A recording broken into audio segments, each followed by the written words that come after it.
Kita pede satu. Assalamualaikum warahmatullahi wabarakatuh.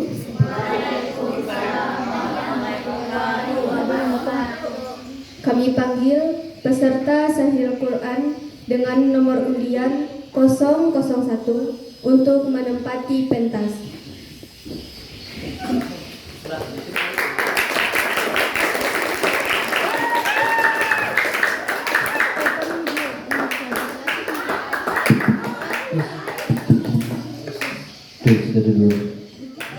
Peserta Sahil Quran dengan nomor undian 001 akan menyampaikan sarahan yang berjudul Optimalisasi pengelolaan zakat untuk mensejahterakan umat.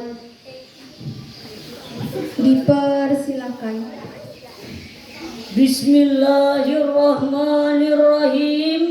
Assalamualaikum warahmatullahi wabarakatuh. Alhamdulillahilladzi ja'ala fi amwalil aghniyah haqqal lisa'i wal mahrum. Wassalatu wassalamu sayyidina Muhammadin khairil umara wa ala alihi wa sahbihi allazina bazalu fastaujabu jazaan awfa. Amma ba'd. Dewan Hakim yang arif dan bijaksana, hadirin sebangsa setanah air yang kami banggakan.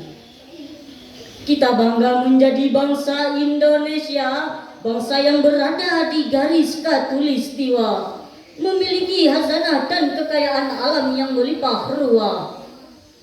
Menurut data dari Badan Pusat Statistik Nasional, luas lahan persawahan mencapai 8 juta hektar. Menurut Kementerian Pertanian Republik Indonesia, luas lahan perkebunan sawit mencapai 14,3 juta hektar.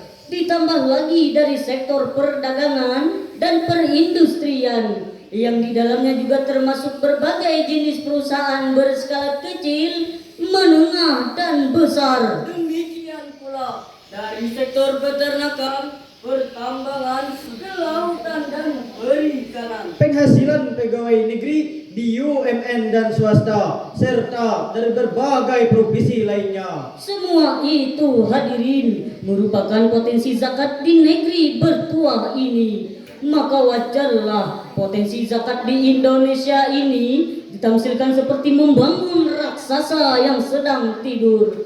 Bagaimana tidak, hadirin, hasil riset yang telah dilakukan oleh Badan Amal Zakat Nasional atau Basnas melaporkan bahwa potensi zakat Indonesia per tahunnya mencapai 217 triliun rupiah. Satu angka yang sangat fantastis untuk mensejahterakan umat dan dapat mengurangi angka kemiskinan. Namun, kuantitas yang mampu dikumpulkan per tahunnya hanya 3,7 triliun rupiah saja. Hadirin, potensi zakat yang besar tadi berbanding terbalik dengan potret kesejahteraan umat di negeri bertuah ini. Menurut data dari Badan Pusat Statistik, pada bulan Maret tahun 2018 tercatat bahwa jumlah penduduk miskin di Indonesia mencapai 25,95 juta jiwa. Persentase penduduk miskin di kota 7,2%. Sementara di desa 13,20%. Dari 133,94 juta angkatan kerja, 6,80 juta pengangguran. masih banyak masyarakat kita yang tinggal di rumah kumuh dan tak layak huni. Bahkan masih banyak warga kita yang terpaksa berpisah dengan sanak saudara untuk bekerja sebagai pembantu rumah tangga dan buruh kasar di luar negeri. Potret ini sungguh sangat memilukan dan menyedihkan hati kita, karena terjadi di negeri yang banyak sumber rezeki untuk berbagi.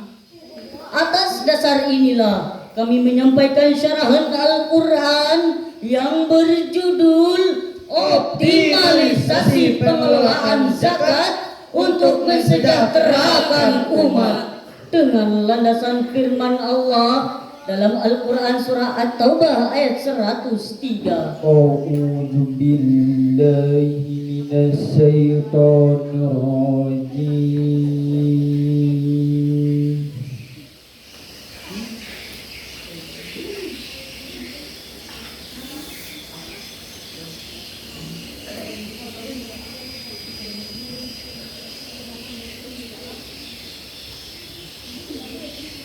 Bismillahirrahmanirrahim.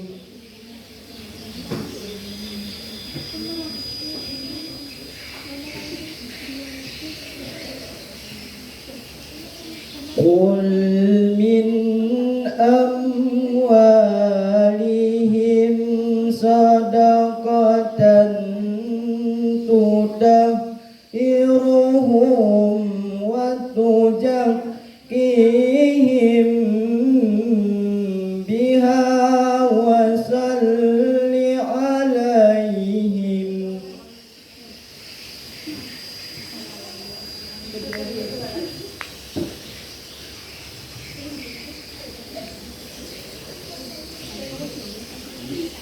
Inna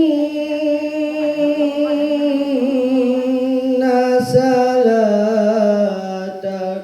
sakanun lahum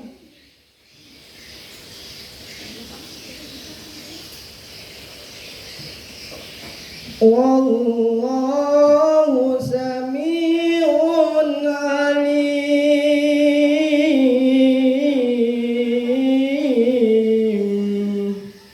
Hamba berlindung di bawah kuasa-Mu ya Allah dari usikan setan yang terkutuk dengan menyebut asma Allah yang Maha Pengasih, Maha Penyayang. Ambillah zakat dari sebagian harta mereka. Dengan zakat itu kamu membersihkan dan mensucikan mereka, dan berdoalah untuk mereka.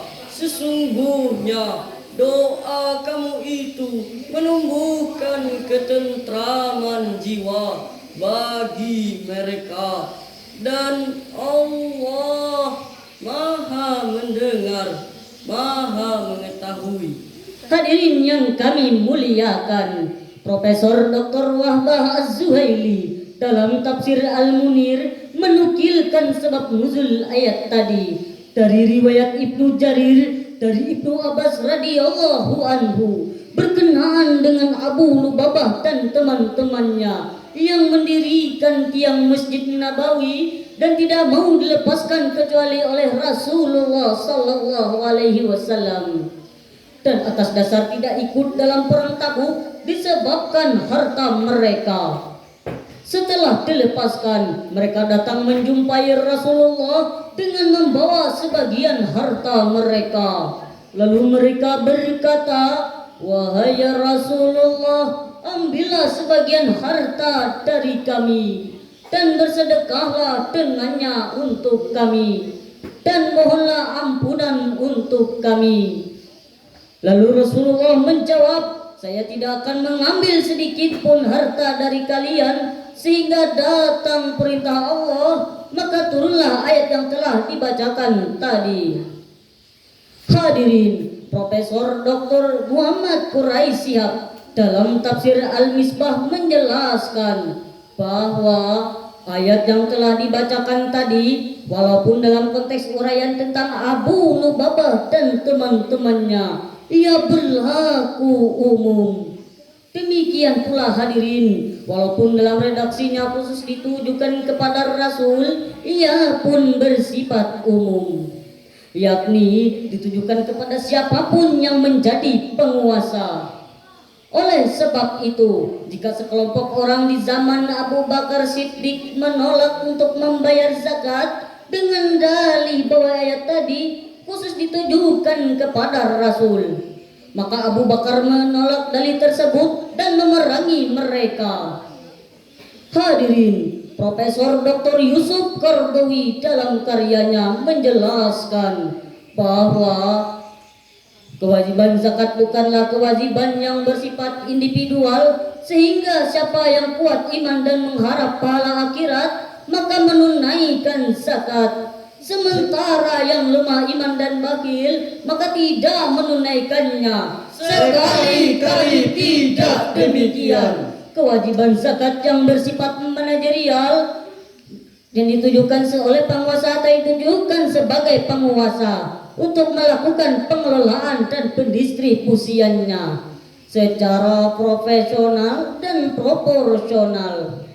Dapat kita pahami hadirin, peran penguasa dalam upaya meningkatkan kuantitas zakat per tahunnya memiliki peran yang sangat signifikan. Hadirin, para ahli ekonomi telah mengingatkan kita tentang hal yang sangat penting. Bukan hanya tentang bagaimana meningkatkan pendapatan, akan tetapi bagaimana pengelolaan dan pendistribusiannya. Oleh karena itu, tidak heran jika Al-Quranul Karim menjelaskan tentang kepada aspek zakat tersebut didistribusikan. Jawabannya terdapat dalam Al-Quran surah At-Taubah ayat 60. Innama sadaqatu lil fuqara'i wal masakin wal aminina 'alaiha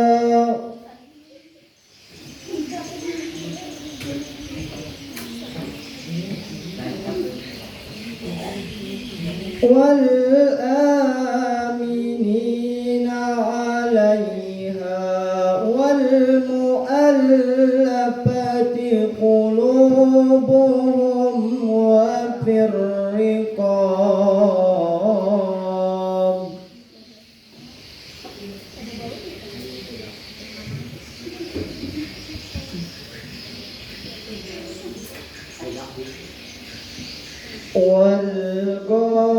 والغارمين وفي سبيل الله وابن السبيل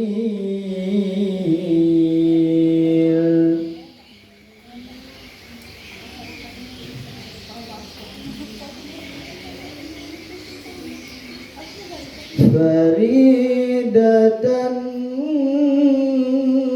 من الله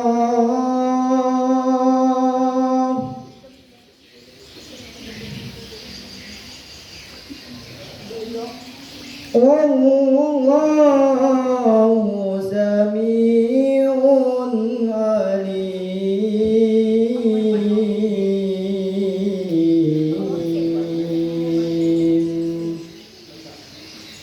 Sadaqallahul azim.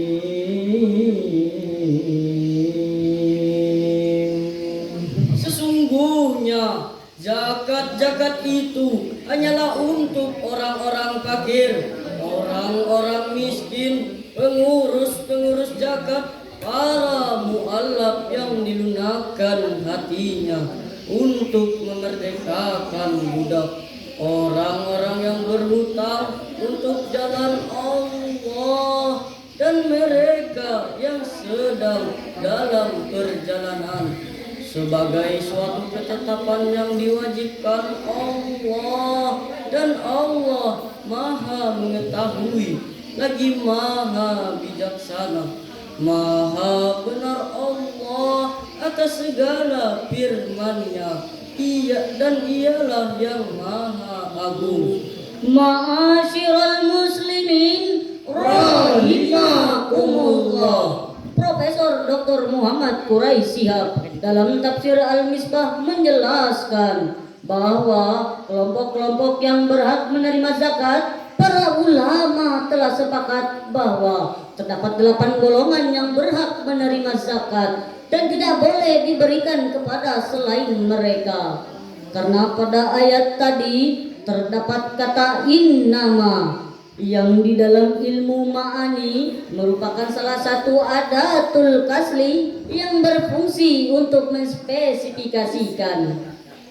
Pertanyaan selanjutnya hadirin, apakah zakat yang telah dikumpulkan didistribusikan kepada semua golongan yang disebut dalam ayat tadi dan haruskah dalam jumlah yang sama?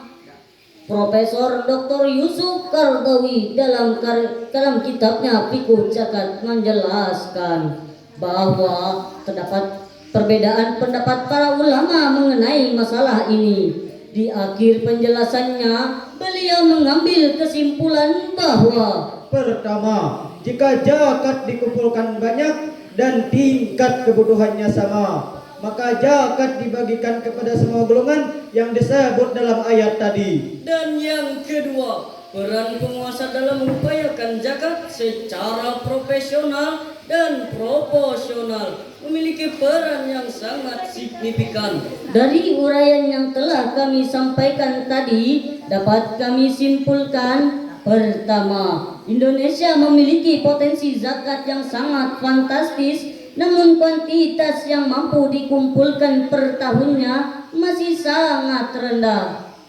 Kedua, peran penguasa dalam upaya meningkatkan pendistribusian zakat secara profesional dan proporsional memiliki peran yang sangat signifikan, terutama untuk membuat berbagai regulasi yang mengharuskan setiap muzaki untuk membayar zakatnya dan dapat dikenakan sanksi jika mengingkarinya. Kami yakin hadirin, jika setiap muzaki di negeri tercinta ini mengeluarkan zakat, maka fungsi zakat untuk mensejahterakan umat akan terwujud dan Indonesia akan menjadi negara yang sejahtera, hebat, Bermartabat dan maju. Demikianlah syarahan yang dapat kami sampaikan. Lebih dan kurangnya mohon dimaafkan. Rukunnya Islam yang keempat, Setiap muslim membayar zakat agar harta menjadi berkah. Semoga Allah turunkan nikmat. Wassalamualaikum warahmatullahi wabarakatuh.